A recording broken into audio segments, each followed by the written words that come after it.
Et pour parler de la sécurité autour du 14 juillet, Reda Belladj nous a rejoint en direct. Merci d'avoir accepté notre invitation.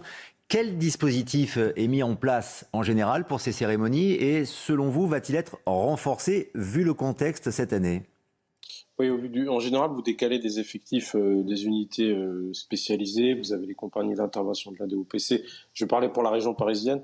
Et ensuite, au niveau national, vous avez les compagnies républicaines de sécurité ainsi que les gendarmes mobiles. Pour la région parisienne, vous avez également le décalage de ces effectifs. Mais vu ce qui s'est passé la semaine dernière, sûrement que le ministère de l'Intérieur va en plus décaler des effectifs supplémentaires type brigade territoriale de contact qui vont travailler en soirée pour pouvoir renforcer les effectifs de nuit. Que doit-on craindre, Reda Belladj, notamment autour de la cérémonie du 14 juillet Ça sera dans toute la France, en effet, mais notamment sur les Champs-Élysées, en présence du président Macron et d'un aéropage politique. Alors, la problématique à laquelle on doit faire face, c'est qu'auparavant, que ce soit la Saint-Sylvestre ou la période du 13-14 juillet, les individus, enfin les délinquants qui brûlaient des véhicules, brûlaient des poubelles.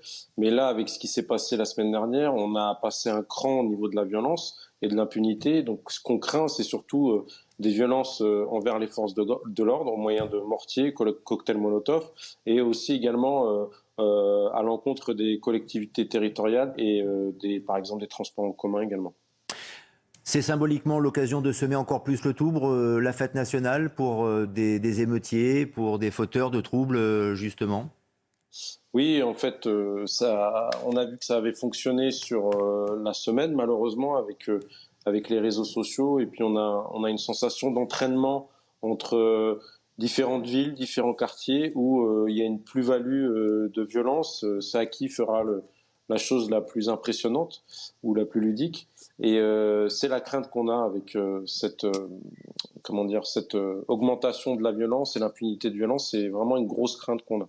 Les policiers ne sont-ils pas trop sur les rotules, car très très sollicités, on l'a vu encore hier lors de ce rassemblement à République, les policiers sont partout, mais malheureusement ils ne sont pas omnipotents.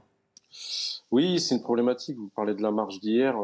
Comme on le voit, on l'a vu, on a entendu par-ci par-là des politiciens se positionner, se plaindre. Mais quand on voyait vraiment les images, les collègues au début de la manifestation, qui étaient somme toute interdites, ils étaient sans casque. Donc c'est dire que vraiment il y avait des instructions pour l'apaisement, pour que tout se passe bien. Et malheureusement, même s'il y a des cas isolés, symboliquement, la LFI, par exemple, s'en est encore servi pour dire que les policiers ne faisaient pas bien leur travail, en tout cas.